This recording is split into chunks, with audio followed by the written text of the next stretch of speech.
Number 1. The soundtrack of daily life in the Jones household is a persistent mantra that Michael and Debbie intone for their 12-year-old son, Landon. Take a bite. Take a bite. Take a bite. Take a drink. Take a drink. Take a bite. These parents have been forced to jabber away like this in the last year because of their son's mysterious illness. He lacks all impulse to eat or drink. And he might be the only person in the world burdened with this bizarre medical condition. Michael, 43, who prods most often, is a desperate father. He's become a verbal robot in a grim campaign to keep his boy fed. Take a bite. Take a bite. Take a drink. We feel like we're seeing him deteriorate in front of our eyes, Michael said. Landon, an avid rock music fan, would rather be listening to Aerosmith or the Cars. But he's sick and needs these constant reminders from Dad. It all began when Landon woke the morning of October 14, 2013, suddenly having lost all sense of hunger and thirst. He was dizzy nearly to the point of passing out. His chest was clogged with phlegm that he kept coughing up. The previous day seemed normal. Landon had been riding his bicycle and devoured a bowl of ice cream and slices of pizza. Something happened in the middle of the night, Michael said, and he woke up this way, and it hasn't stopped. An eventual chest X-ray revealed a bacterial infection in Landon's left lung that soon was eradicated. But that was just a beginning of a gauntlet of doctor's appointments and medical tests in the last year that have taken the family to 5 cities, their local pediatrician in Waterloo, Cedar Rapids, Des Moines, Madison, Wisconsin, and the Mayo Clinic in Rochester, Minnesota, in a frustrating quest for clear answers and a cure. Landon now is being considered for an appointment at the National Institutes of Health in Bethesda, Maryland, which examine a relative handful of the rarest cases annually. He began to shed 2 pounds per week last fall and has withered from his former weight of 104 pounds to a gaunt tenuous 68.4 pounds. Michael and Debbie, married 14 years, have battled every ounce of the way in a futile effort to pack pounds back on their oldest son.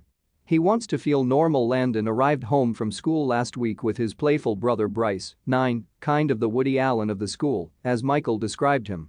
The parents pulled Landon's lunchbox out of his backpack. One bite was missing from the corner of the ham and cheese sandwich they'd sent with him. The boy had munched perhaps half a dozen chips. Bryce and the family's Labrador bloodhound mutt, Bailey, romped through the living room, a blur of happy energy swirling around the lethargic Landon. The weary, bespectacled boy tends to lie on the sofa after school. He missed 65 days of school last year. His parents haven't seen Landon run all year. The boy gamely will try to ride his bicycle a quick coast, followed by a weary trudge back uphill, pushing the bike. Landon lingered on the sidelines last week in PE while his classmates played football. He had to set aside the trombone last year. Exhaling enough breath to bleed a note left him dizzy. Landon, with zero appetite, struggles at the extreme opposite end of the spectrum as America battles rampant childhood obesity. It has more than doubled in children to nearly 18% for ages 6 to 11 and quadrupled in adolescents, nearly 21% for ages 12 to 19 in the last 30 years, according to the Centers for Disease Control. His parents have tried to tempt Landon with every possible variety of fast food. He plans to dress up as a zombie pirate for Halloween, but won't enjoy a single piece of candy. All he wants to do is feel like a normal kid. Michael quit work to spend more time tending to Landon. His varied career has included time as a certified nursing assistant and his own pest control business in Cedar Falls. Debbie has been a medical assistant in the lab at Allen Hospital in Waterloo for 13 years. He still can taste and smell during the 25-minute lunch break at school last year. Father and son would sit at their own table to maintain the necessary routine. Take a bite. Take a bite. Take a bite. Take a drink. This year, Landon has eaten through entire school days on his own. One of the 6th graders' teachers flashes a subtle hand signal while in front of the class to cue Landon to take drinks from his water bottle. In the back of your head, try to remember Mom and Dad's voice, Michael and Debbie told their son at the start of the semester. Take a bite. Take a bite. Take a drink. The next step will be to insert a gastronomy tube in Landon's abdomen, circumventing the boy's mouth to nourish him directly through a hole in his stomach. Michael and Debbie essentially have been surrogates for what is assumed to be Landon's malfunctioning hypothalamus, a control center at the base of the brain. The size of a flattened pea, it regulates not only hunger and thirst, but also body temperature, blood pressure, sleep cycles and other autonomic functions. Dr. Mark Patterson, a Mayo Clinic child neurologist with 33 years of experience who first examined Landon in November, said the boy very well may be the only case of his kind in the world. The challenge of understanding brain function out of the toolkit we have is still quite inadequate, Patterson lamented last week. Landon has been scanned, poked and prodded in a barrage of tests.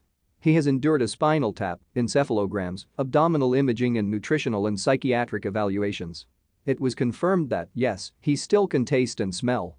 We looked very hard investigating Landon, and we've not been able to make any definite diagnosis, Patterson said. So the Jones family continues to fight with its only weapon.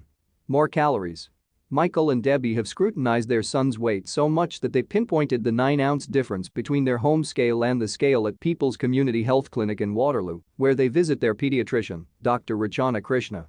Rough road for family last week. When Landon came home from school with his lunch barely nibbled, Michael told his son that he must eat something immediately. The dad rattled off a long menu of choices. A Scandishik is a brand of calorie booster. Strawberry, vanilla or chocolate, Landon. Ice cream? Turkey sandwich? Ham sandwich? Peanut butter and jelly? Taco Bell? Chicken? Hamburger? What do you want? Michael insisted. I'm giving you a lot of options. You have to have something. They settled on McDonald's, but the double cheeseburger lingered on the coffee table next to Landon as the boys stared at a Disney Channel sitcom. Bryce, meanwhile, sucked down his strawberry smoothie and not a chicken sandwich. Geez, Bryce, you want a trough? Michael said. Landon was quiet. He answered with shrugs and the occasional nod as he picked at his lower lip. Eventually, he retreated to another room to be force-fed away from the prying eyes of strangers. This is a kid whose parents once joked before his illness that they were going to buy him a podium for Christmas because he was such a chatterbox. I know it's been a really rough road for them, said Jael Cleveland, a friend of the family whose sons often play with Bryce and Landon. That's scary as a parent to know you're doing that much, day after day, and he's still losing weight. Michael has spent hours in front of the computer researching the hypothalamus. This medical drama also has exacerbated the couple's financial woes. They owe more than $4,000 to the Mayo Clinic alone, Michael said. Last fall, the family set out 5 jars at local convenience stores and collected $150 for gas money to drive to a medical appointment in Madison. You have no idea how humiliating it was, Michael said. Illness remains a mystery. The only faint lead so far is the fact that 3 years ago, Landon began to be treated for absence seizures. He would sit and stare into the distance, oblivious to his surroundings. He was prescribed Depakote, a brand of valproic acid commonly used to treat such seizures, and was on the drug for about a year. Landon's local pediatrician wrote last week in her email to NIH, pressing her patient's case. Would there be any correlation between the valproic acid and toxicity on hypothalamus? I had not heard of this in the literature search that I did, but I wanted to check if you had any thoughts about it. Patterson remains skeptical that Depakote is the ultimate culprit because the drug whose manufacturer, Abbott Laboratories, paid a $1.6 billion federal and state settlement 2 years ago for its aggressive marketing, typically is associated with increased appetite and weight gain. So the boy's illness remains a mystery. Michael and Debbie's simple plea. Is there anybody who has dealt with anything remotely like this? If so, do you know what might help their beautiful boy? Besides another bite. And another. And another. Number 2. Many circumstances relating to the disappearance of Randy Leach in 1988 fueled rumors as to what may have happened to him. Rumors of satanic cult activity in southern Leavenworth County already were circulating among locals before Randy's disappearance. Word that the party site at the Irwin farm had quickly been cleaned helps fuel such rumors, including speculation that Randy had been ritually slaughtered there by devil worshippers who whisked away the evidence of their mayhem. The Irwin house burns to the ground not that long after Randy disappeared, said Leavenworth County Sheriff Herb Nye. In 1988, a man told police he had been abducted by Satanists and held captive for 2 weeks in a cave to the east near Kansas City, but not far from Linwood. The man said his abductors threatened to cut off his left arm and had shown him the corpse of a man hanging in the cave.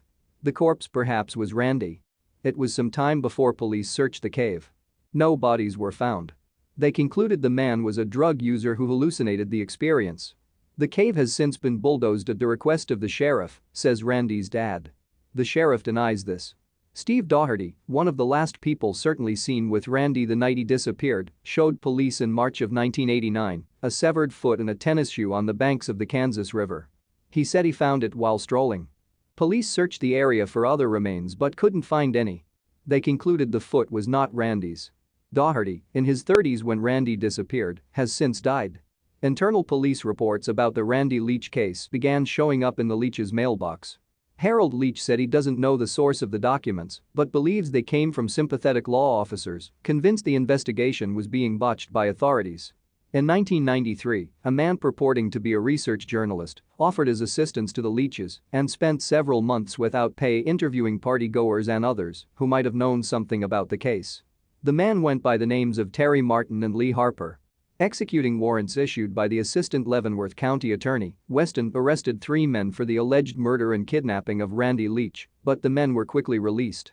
Immediately thereafter, Weston and Martin Harper left the state together for several days, reportedly fearful of their safety. A Topeka man who volunteered to help the Leaches search for their son was subsequently found shot to death along with his wife. Topeka police ruled it a murder-suicide. Leavenworth County officials refused to launch an inquisition into the Leach case. The journal World decries the county's law enforcement in a lengthy editorial, May 10, 1990, listing reasons why an inquisition is justified, then concluding, "Something is fishy, and officials have not told the complete story." In the end, none of these odd leads and tips have led anywhere in the investigation, and there have been no new ones to follow. In the meantime, Randy's parents have complained that over the years police have botched the investigation numerous times. One example is that they failed to thoroughly search some of the area's creeks until far too much time had passed. There was also the fact that they didn't seem interested in following up some of the leads they had as deeply as they should have. One of the worst cases of them dropping the ball was when they arrested a suspect named Eric Montgomery in the 1990s. Montgomery had been a suspect in 2 homicides just a few miles from the Leach residence, and he would admit that he and an accomplice had hidden the bodies in barrels that he had tossed into the Missouri River. The suspect would die in prison with no evidence that he had anything to do with the Leach case. What makes it even stranger is that police never told the Leaches that they had a suspect in custody, and the records of Montgomery's information have been sealed in court, hidden away from public access by authorities who have refused to release them. Indeed, authorities have been continually accused by the Leaches of generally failing to update the family on new developments over the decades. This lack of police cooperation in the disappearance of their son has forced the Leaches to go to private investigators on their own dime and do their own research, but this has met with more bizarreness. A bit spookily, one of the investigators would soon after taking the case be found dead with his wife, both of them shot to death, and with the police deeming it a murder-suicide. Another investigator who helped the family along with the help of Leavenworth County Sheriff's Detective Don Weston helped to bring in 3 men for questioning in the case, all of whom were released soon after which both men mysteriously quit the case to leave the state after making cryptic statements that they feared for their safety. Why should this be? Were they threatened by someone or scared off by something they found? What is going on here? The case of the vanishing of Randy Leach remains totally unsolved even over 3 decades later. There have been no new leads, no new suspects, no additional evidence, and although it is occasionally revisited by authorities, it has largely been swept under the carpet and forgotten. Randy Leach was officially declared dead in 2001, but he has never been found, and his family has continued over the years to investigate what happened, to little success. Was the local law enforcement in on this? What role did cultists have to play in it all, if any? What happened to those investigators? Why would anyone want to cover it all up, and was this just some freaky little town embroiled in some kind of strange stuff that they didn't want anyone to snoop into? If so, then why Randy Leach? Whatever happened to him, the grim case has gone on to become mired in a morass of weird mysteries, conspiracies, cover-ups, and strangeness that we will likely never be able to get through. Number 3. On a cool March day in Kentucky in 1876, hunks of meat rained down from the sky. The event was witnessed by a farm wife whose yard was scattered with the chunks of flesh enough to, as was described at the time, fill a horse wagon full. I have no idea what that means, but it was published in virtually all the accounts I've seen. Kurt Goad, a professor of art of Transylvania University in Lexington, Kentucky, and an expert on the meat showers, said on the latest episode of Motherboard podcast Science Solved It. In 1876, if you said, "Oh, it was a horse wagon full of meat," that was like saying now, "It's like a big gulp from McDonald's." So everybody knew exactly what that meant. Goad became interested in the meat showers after moving to Kentucky and picking up a book about local weather phenomena. Shortly after, while going through the school's archives to photograph old portraits, he stumbled across an old jar with a small chunk of flesh floating in amber liquid. Based on his knowledge of the event and the dating of the jar, he was able to determine that it was a sample of that very meat shower. At the time of the meat train, locals were puzzled about what could have caused it. They tried to determine what kind of meat it was, with guesses that ranged from mutton to bear meat, and some neighbors were even brave enough to eat it.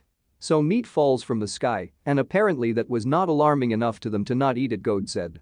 But even after tasting it, the townspeople of Olympia Springs, where the meat fell, couldn't surmise how it happened. Samples, like the one sent to Transylvania University, were preserved and sent to scientists around the country, but before they got a chance to present their hypotheses, everyone kind of lost interest. It wasn't until Goad discovered a long-overlooked explanation from a scientist in Kentucky that we finally got the answer. Vulture vomit.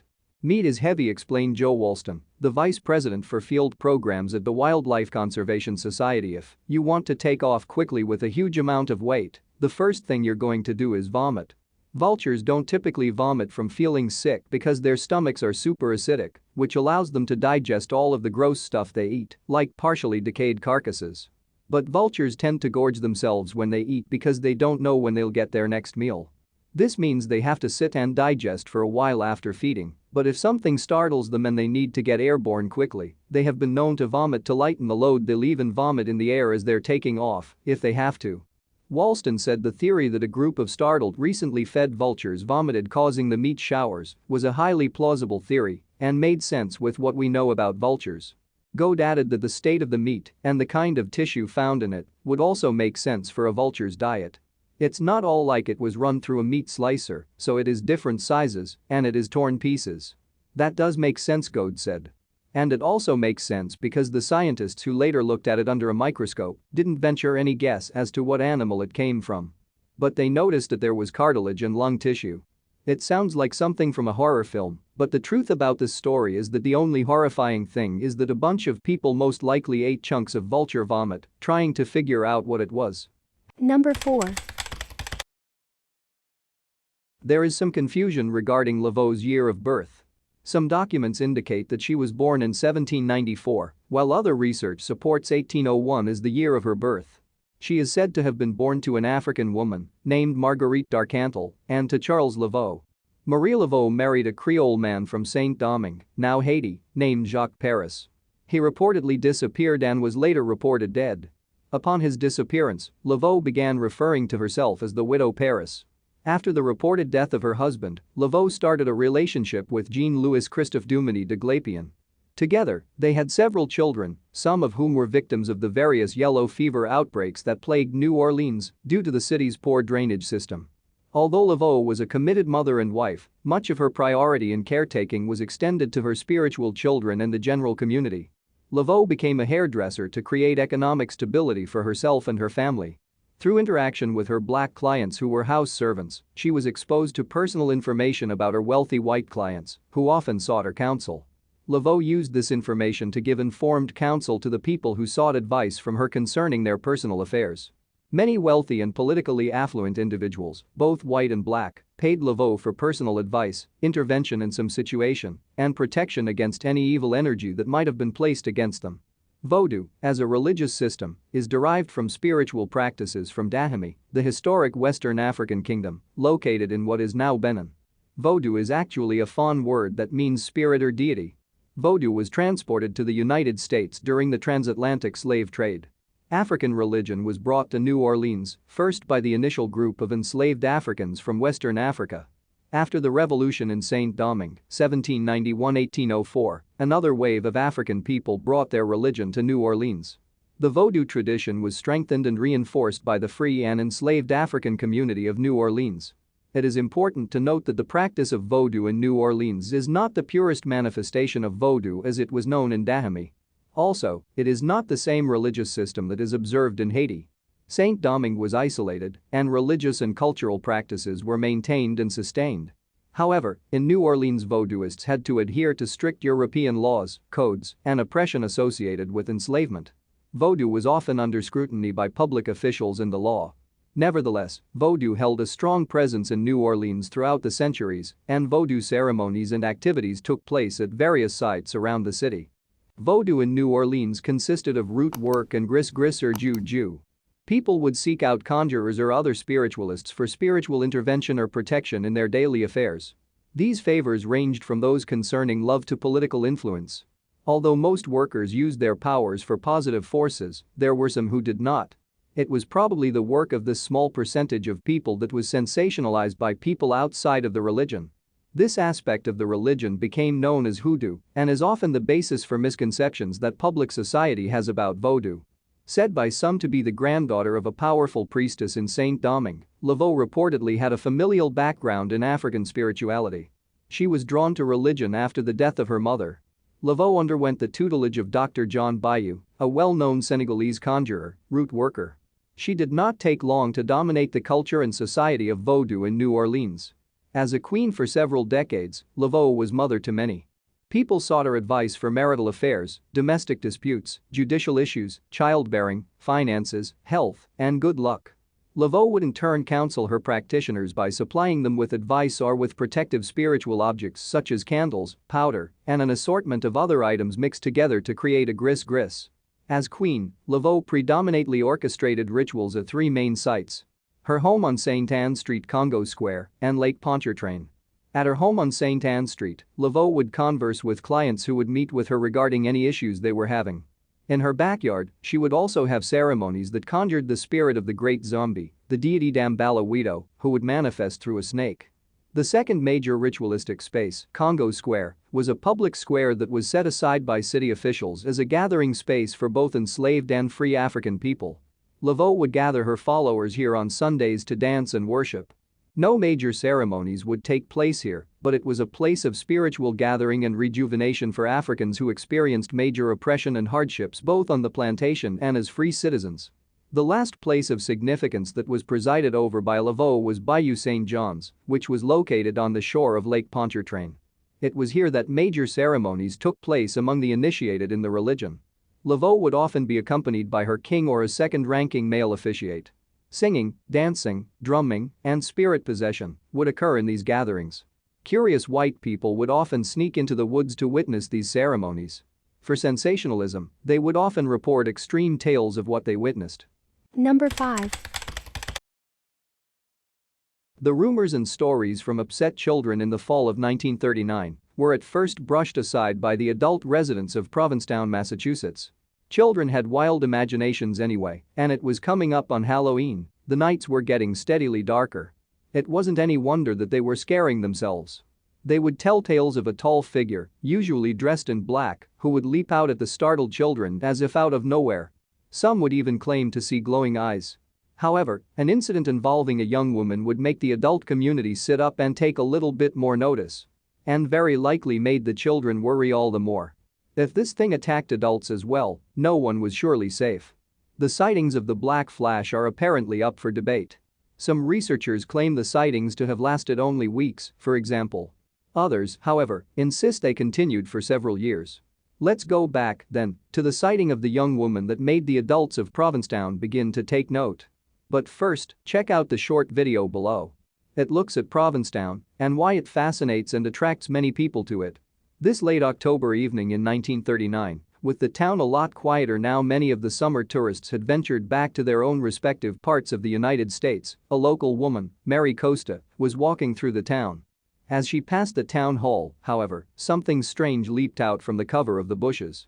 She would later claim the menacing figure to be around 8 feet tall, with pointed silver ears and glowing blue eyes. It simply stared at Costa for several moments. Then, with as little warning as to when this strange creature had arrived, it leaped high and away from the area, continuing to jump and leap until it was out of sight. She quickly made her way to a nearby coffee shop whose light she could see creeping out of the windows. Several men in the shop went to see if they could track down the assailant, but to no avail. A report was made to the local police, who, although gracious enough to record the details, didn't treat it as something of concern.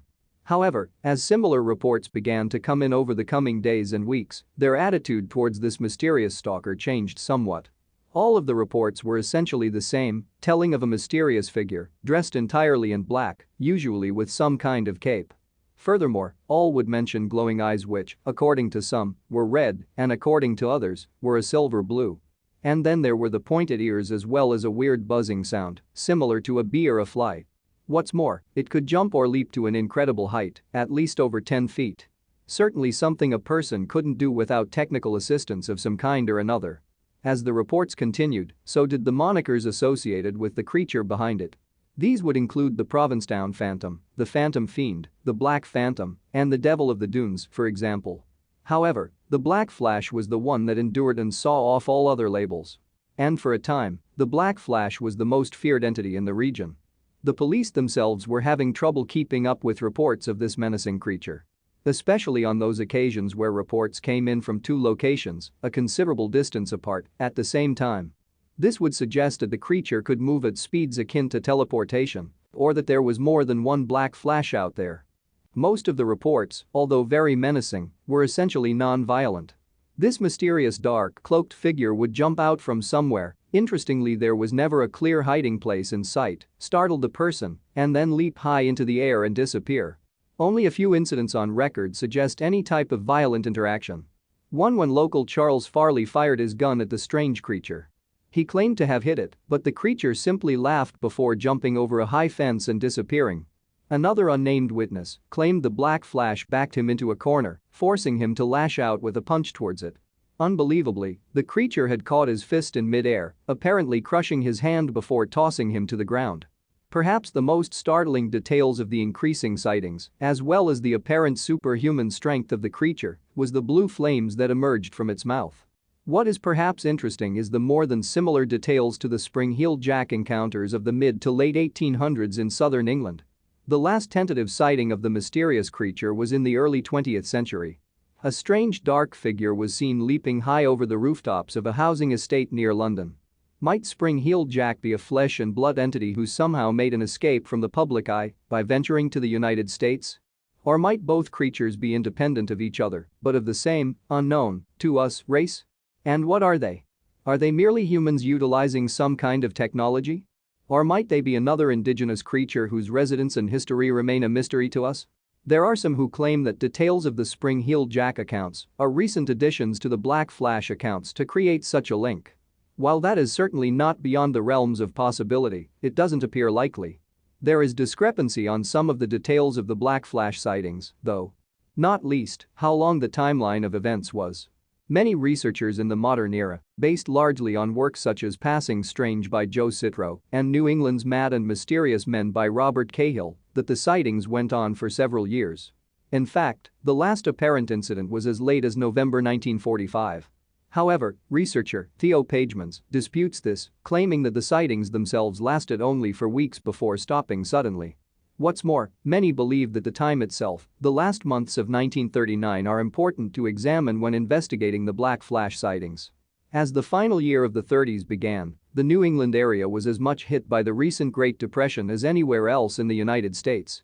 Furthermore, as the region's fishermen would experience for themselves, the Nazi submarines off the coast of Cape Cod was an ominous sign, despite the words of President Franklin Roosevelt, that the United States was about to become embroiled in another war in Europe. At a much more local level, in the opening days of January 1939, a strange sea monster washed up on the shore near Wood End. At the time, the creature was said to be the same as the one sighted by George Reedy in 1886. It was eventually ruled to be a decomposing basking shark. However, this strange occurrence would appear to set the tone for the townsfolk of Provincetown, with further bizarre situations arising. For example, and for reasons still unknown, an annual police report would state that dog bites and stray cats had suddenly reached an all-time high in the area. Furthermore, in September a spate of arson attacks began which a 40-year-old local man would eventually be arrested for. Whether it figured into the mindset of the townsfolk of Provincetown at the time of the eventual Black Flash sightings or not, the country was also less than a year removed from the infamous War of the Worlds broadcast that saw many citizens react with absolute panic at what they thought was an actual alien invasion. This incident alone is a great example of the power the media can have over people's mind. And how quickly that takeover can happen. Was there something affecting the outlook of Provincetown residents? Or was the town's collective mindset ripe for a spot of trickery? The chief of police, Anthony Tarvers, would state that the Black Flash sightings were merely a prank by 4 boys. All of whom were local to the area. According to his statement, which wasn't an official police release, he knew the identity of one of the boys. and so would speak to him and his parents. Immediately after, the sightings stopped. Tarvers, perhaps rather unbelievably, claimed that the boys split into two groups. They would then have one stand on the other's shoulders and then cover themselves with a large black cape, using a flour sifter as a makeshift mask. While this apparent explanation would tie in with Pageman's timeline, it still leaves many other aspects of the sightings unexplained. For example, how the boys were able to leap such great heights. Or, if the reports are correct, how they were able to withstand bullets or overpower fully grown and for the most part, strong, able men on several occasions. It also doesn't explain the glowing eyes. Nor, again if we accept the reports to be genuine, the blue flames that emerged from the boy's mouth. Might it be that Tarver's explanation was one issued simply to calm the panicked minds of the townsfolk? It would appear that whatever the truth behind the black flash, it left its mark on the entire Provincetown area. And, to a certain degree, continues to do so today. The video below looks at this strange entity a little closer. Number 6. Since the 1960s, a bright white light has appeared outside a tiny town in Michigan's Upper Peninsula. Some people think it's a paranormal occurrence, but researchers have another theory. On a clear night just outside of Paulding, Michigan, 12 cars are lining up on both sides of a dead-end road under a dark sky full of stars. They're here to see the Paulding light, an intensely bright white light that appears at the top of a distant hill multiple times every night. 30 young adults, families, and old friends are staring at the horizon in anticipation as mosquitoes buzz about. Paulding is a small unincorporated community that's part of a town of just more than 200 residents. Needless to say, most nights there's not a lot going on. Some here tonight have seen the light before, like John Willems from Milwaukee, Wisconsin, who has been coming up to see the light for 20 years. It bounces up and down, he says. If you see the real one, you'll know. Others, like Rich Henrien from Norway, Michigan, drove 80 miles to try to see the light for the first time. He's wearing a Paulding light sweatshirt that glows in the dark. I have 3 grandkids ages 6, 8, and 10 who are quite intrigued by this, he says. So I gotta check it out myself and make sure it's not too scary. Aaron Halverson is here for the second time from Presque Isle, Wisconsin. He first came as a 12-year-old child 30 years ago.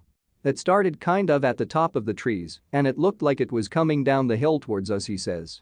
I remember my grandpa saw it coming at us, and he just threw the car in reverse and got out of here. I loved it. I couldn't figure out what it was, but it was super creepy. A local legend goes that it's a lantern held by the ghost of a fallen railroad brakeman, but in 2010, a group of student researchers from nearby Michigan Technological University investigated the light with a telescope. After cross-referencing it with traffic on a highway nearly 5 miles away, they concluded that the basis of the spectacle was actually car headlights piercing the darkness here in the Upper Peninsula. One of the researchers, Jeremy Bowes, is now an assistant professor at Michigan Tech. He says that research wasn't exactly embraced by everyone. It's ranged from stories coming back to me of folks in Paulding wanting to run me out of town to not being welcome there to people saying do I want to tell their kids there's no Easter bunny, he says. But at the same time, there's a lot of other people who have said thank you. I've always told people when I go there that it's obviously car headlights, and they don't believe me. The Paulding light has drawn thousands of tourists to Paulding, especially in recent years. Paulding general store owner Michelle Strong says she directs tourists to the light on a daily basis. A third of her store is dedicated to Paulding light merchandise, claiming the mystery is still unsolved. She says some people don't want to know what's causing it. I believe there are people who don't want to have an answer to it and want to enjoy the fun part of it. There are other folks that are uncomfortable with not knowing, so they have to give it an answer, she says. It's deeper than car headlights. There's a spookiness to it. For an hour and 15 minutes, we watch the light appear and then go away. Aaron Halverson isn't very impressed, especially considering how exciting it had been when he saw it as a child. Then, suddenly, the light appears to move up and down, and red lights appear. It's over in an instant, but it changes Halverson's entire perception. That wasn't car lights, he says. I have no idea what I saw, but that was pretty freaky. Others aren't so sure. It almost looked like a police car pulling someone over, didn't it? Says Rich Henrien. Michigan Tech's Jeremy Bowes says their research can explain some of these moments away. He says it basically comes down to confirmation bias. He thinks people see what they're already looking for. The whole goal wasn't to rain on anybody's parade, it was just to try and excite people about science and answer a question for people who are looking for it, he says. We have myths and fables, and they're valuable to us as humans, and there's no reason the Paulding light can't be one of those, but to say that there's no explanation for it? I want to say that there is if you're looking for one. Based on the last half-century, it's unlikely there will be consensus on the cause of the light. To form your own opinion, you'll have to drive up to Paulding, Michigan. Number 7. When you Google the small town of Lyngby, there's pretty much just one result that pops up, something that happened almost 40 years ago. The accounts online call it a miracle. On the night of December 20, 1980, 19-year-old Jean Hilliard's car hit the ditch. She tried to walk for help. She was found in the morning in the front yard of a local cattle rancher frozen solid as a log. That's not the miracle part. That's just what happens at night in Minnesota in the dead of winter. The reason this story is still circulating online happened about 10 minutes from Lyngby at the Foston Hospital, where Hilliard thawed out and woke up. Most coverage of her story is pretty theatrical. She got into an episode of the TV show Unsolved Mysteries. There was a dramatic soundtrack and fun, pulpy recreations.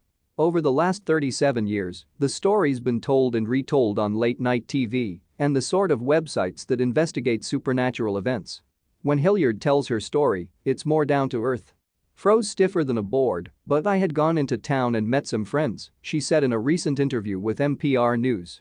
I headed home about midnight. Hilliard took a shortcut on an icy gravel road just south of Lyngby. Her dad's Ford LTD had rear-wheel drive and no anti-lock brakes. It slid into the ditch. She knew a guy down the road, so she started walking.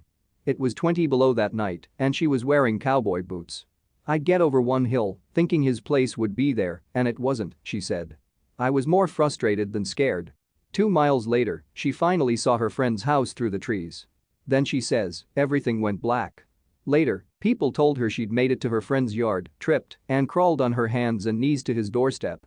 They said she lay there for 6 straight hours, with her eyes frozen wide open. Hilliard doesn't remember any of that. Those hours are a lot clearer for her friend, the cattle rancher and part-time butcher Wooly Nelson. These days, Nelson still lives nearby in Clearbrook, Minnesota, north of Lyngby. He looks like a cowboy from the 1800s. He's got gnarled hands and one eye that doesn't quite track with the other. A horse kicked him in the head when he was young.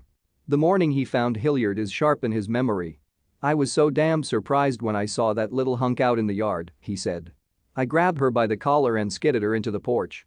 I thought she was dead. Froze stiffer than a board, but I saw a few bubbles coming out of her nose. Nelson knew her pretty well. She was dating his best friend, Paul.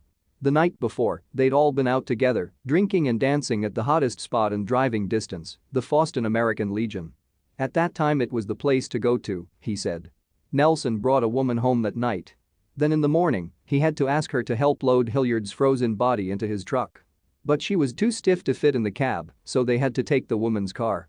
The butcher described it as a very awkward end to their night. No one is dead until they're warm and dead. Doctors at the Foston Hospital did not have high hopes for Hilliard. They couldn't even get an IV into her frozen arm. They kept breaking needles. They figured she was mostly dead already, but decided to warm her up anyway, with heating pads. A devout member of the hospital staff called her pastor and started a prayer chain. By mid-morning, Hilliard woke in spasms. By noon, she was talking coherently. In a handful of hours, she'd gone from a block of ice to a scared teenager, worrying about her dad finding out his car was in the ditch. The details seems pretty miraculous, although University of Minnesota professor of emergency medicine David Plummer says this kind of thing happens occasionally. He's an expert at reviving people with extreme hypothermia. There's no real data, but he's handled about a dozen similar cases over the last 10 years. As a person cools down, he explained, their blood flow slows way down and their body requires less oxygen. It's like a form of hibernation. If their blood flow increases at the same rate as their body warms up, they can often recover. We have patients you can knock on like wood, he said. They feel rock solid frozen. That in no way dissuades us from the resuscitation attempt. And we do have a track record of success with that. In emergency medicine, Plummer said, the dictum is no one is dead until they're warm and dead. The strange part of Hilliard's case, he said, is where she made a recovery and when. These days, doctors use a special device that pumps the patient's blood through a heater, warming their vital organs from the inside. In 1980 at the rural Foston Hospital, all they had were some heating pads and a lot of prayer. The doctors considered amputating both her legs to avoid infection from frostbite. So when Hilliard went home with little more than blistered toes that were numb for a while, it was national news. She toured local churches.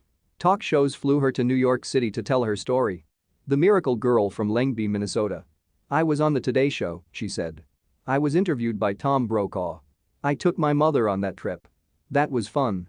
But once the attention wound down, Hilliard said the experience didn't really change the trajectory of her life. She said she kept waiting for something dramatic to happen. Almost everyone she knew told her she was saved by a miracle. Those things are supposed to happen for a reason. But her life's been normal. She got married, had kids, then later divorced. She lives in Cambridge, Minnesota, now and works at Walmart. Things might have turned out differently, Hilliard said, if she remembered the 6 hours she spent frozen in Nelson's yard. If she'd seen anything. "It's like I fell asleep and woke up in the hospital," she said. "I didn't see the light or anything like that. It was kind of disappointing. So many people talk about that, and I didn't get anything." She has no lingering health issues from the ordeal.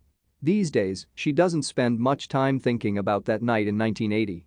She just bundles up and doesn't drive on icy back roads late at night.